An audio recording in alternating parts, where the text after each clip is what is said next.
उत्तर प्रदेश के कन्नौज में history sheeter को पकड़ने गई पुलिस टीम पर दबंगों ने अटैक कर दिया, हमला कर दिया। इन दबंगों ने पुलिस पर सीधे गोलियां दागना शुरू कर दिया। इस फायरिंग में सिपाही सचिन राठी को गोली लग गई। आनंद फानन में उन्हें अस्पताल ले जाया गया, लेकिन इलाज के दौरान कांस्टेबल सचिन ने दम तोड़ दिया।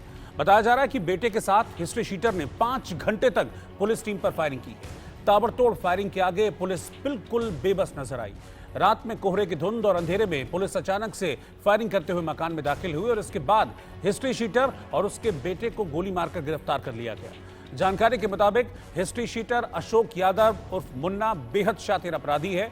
वो और उसका बेटा टिंकू शाम 4 बजे से रात 8 बजे तक पुलिस की टीम पर रुक रुक कर गोलियां दागते रहे।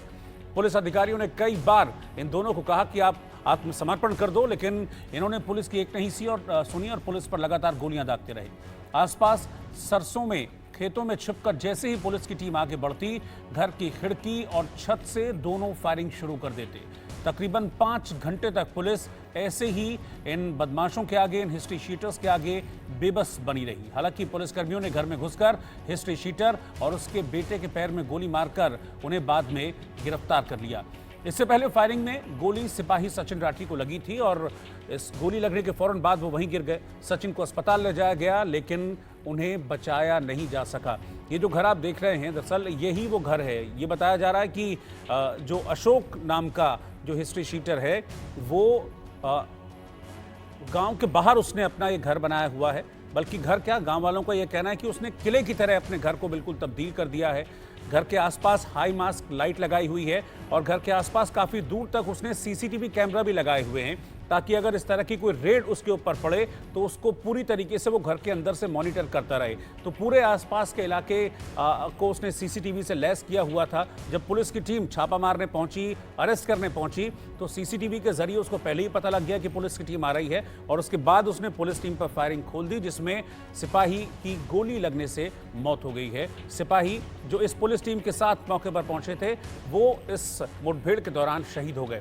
सिपाही सचिन राठी की मौत से उनके परिवार में कोहराम मच गया। सिपाही सचिन की महिला कांस्टेबल कोमल से इसी 5 फरवरी को शादी होने वाली थी। अब कोमल का एक वीडियो भी सामने आया है, जिसमें वो बदहवास होकर बोल रही हैं कि मुझे भी साथ ले चलो, वरना गाड़ी से कूदकर जान दे दूंगी। कैसे मौत हुई, पहले मुझे ये बताओ। ठीक नहीं हुआ सचिन के साथ। बदहवास हालत में कोमल लगातार सचिन को याद करती रही और अपने पापा से कह रही थी कि पापा वो चला गया, मैं अब कैसे जीऊंगी।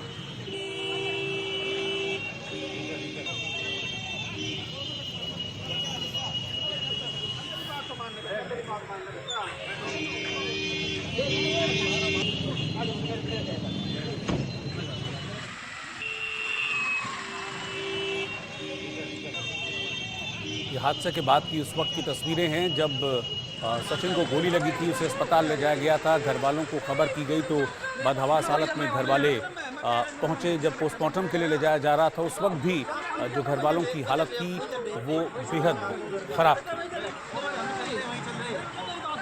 आप सभी अवगत हैं कि कल एक पुलिस ऑपरेशन था, जिसमें कानून से भाग रहे एक अपराधी को गिरफ्तार करने के लिए पुलिस की कुछ संयुक्त टीम छिबरामऊ और विष्णुगढ़ से गई थी और वहां पर उस अपराधी को पकड़ने में पुलिस के साथ एक्सचेंज ऑफ फायर हुआ, जिसमें हमारे साथियों ने बहुत ही साहस का परिचय दिया और कानून से लंबे समय से भाग रहे उस अपराधी को गिरफ्तार किया।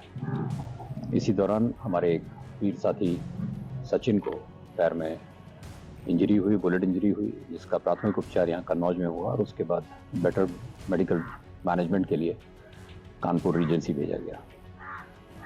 बहुत प्रयास किए गए, बेस्ट ऑफ द ट्रीटमेंट की कोशिश हुई वहाँ पे रीजेंसी में, लेकिन देर रात सचिन को एक हार्ट अटैक के बाद बचाया नहीं जा सका। पुलिस ने सभी इसमें जो अपराधी थे उनको गिरफ्तार कर लिया है और उनके विरुद्ध उनके आपराधिक इतिहास को देखते हुए और उनके और कृत्य हैं उनको देखते हुए कठोर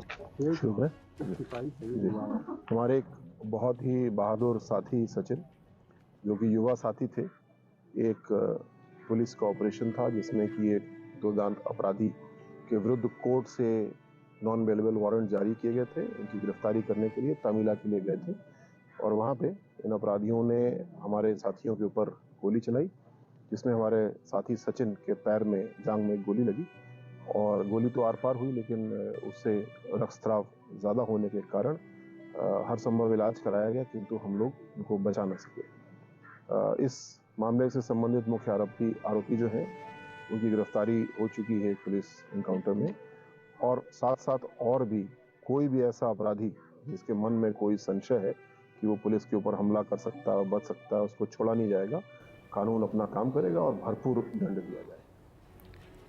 और इस वक्त अनुराग चौहान हमारे संवाददाता साथ में जुड़ रहे हैं। मैं सीधा अनुराग के पास चल रहा हूं। अनुराग, जिस तरीके से ये वारदात हुई है, ये बहुत दुखद है कि एक कांस्टेबल इस वारदात में शहीद हो गए, लेकिन ये जो वारदात है, ये मुठभेड़ है, ये बहुत सारे सवाल भी खड़े करती है। सवाल ये है कि एक अपराधी गांव के बाहर इतना बड़ा अपना मकान वहां बनाता है, सारी व्यवस्था वहां पर रखता है, इतने हथियार, इतना उसके पास असला रहता है कि वो 5 घंटे तक पुलिस की टीम को रोके रखता है और पुलिस को पता ही नहीं कि उसके पास इतने हथियार हैं। क्या लापरवाही हुई है किसी स्तर पर कि बिना कुछ जाने समझे पुलिस वहां पहुंच गए रेड करने? क्या पता नहीं था पुलिस को कि इतना हथियार या इतना असला, इतनी गोलियां उसके पास होंगी? जी बिल्कुल, ये पुलिस पे एक सवालिया निशान खड़ा करता है कि जब पुलिस को पता था कि ये इतना बड़ा हिस्ट्री सीटर है, तो वहां पर पूरी तैयारी से पुलिस क्यों नहीं पहुंची? और पुलिस जब गई तो इस आरक्षी जो कि सचिन राठी है, उसने बुलेट प्रूफ जैकेट क्यों नहीं पहनी? तो कहीं ना कहीं पुलिस ये सवालिया निशान कटघरे में खड़ा करती है पुलिस को कि पुलिस को जब पता था कि इतना बड़ा हिस्ट्री सीटर है, उसके पास इतने हथियार हैं, तो पुलिस पूरी तैयारी से वहां क्यों नहीं पहुंची? तो ये कहीं ना कहीं दूसरी बात है, जब सचिन राठी को गोली लगती है, वो घायल होता है, उसको जिला अस्पताल में ले जाया जाता है, वहां से उसको हायर सेंटर के लिए कानपुर रेफर किया जाता है। उसके बावजूद भी कल शाम तक कोई भी पुलिस का बड़ा अधिकारी जिले में नहीं पहुंचता है। जी बिल्कुल। अब इस मामले में ये जो आरोपी है अशोक, जिसका नाम बताया जा रहा है, क्या इस पर किस तरह के चार्जेस हैं और किस मामले में पुलिस गई थी इसको अरेस्ट करने के लिए? देखिए, आपको बता दें, इस पे कई संगीन धाराओं में मुकदमे दर्ज हैं, कई प्रकार के इस पे मुकदमे हैं, और इस पे जो है इसके घर को कुर्की करने के जो है नोटिस जारी हुआ था। वो नोटिस को ही पुलिस जो है इसके मकान पे चस्पा करने गई थी। जवाब में इसके मकान जो है, गांव वालों का कहना है, जैसे हम लोग वहां पे गए, हमने वहां देखा भी, इसका मकान जो है एक किला नमा बना हुआ है। वहां पे एक बड़ी मास्ट लाइट भी लगी हुई है, सीसीटीवी कैमरे भी लगे हुए हैं, जहां से ये देख लेता है कि अगर कोई पुलिस वगैरह आ रही है। जैसा कि कल हुआ कि जब पुलिस पहुंची तो इसने सीसीटीवी कैमरों में पुलिस को देख लिया और वहीं से इसने जवाबी फायरिंग करना शुरू कर दिया, ताबड़तोड़ गोलियां बरसाना शुरू कर दिया, जिससे सचिन राठी घायल हो गए। उनके पैर में गोली लगी और उनको जो है कानपुर जिला अस्पताल ले जाया गया, वहां से कानपुर के लिए रेफर कर दिया गया। वहीं एडीजी का कहना है कि इसको जो है इलाज के दौरान हार्ट अटैक होने से इसकी मौत हुई है। जी शुक्रिया इस जानकारी के लिए आपका।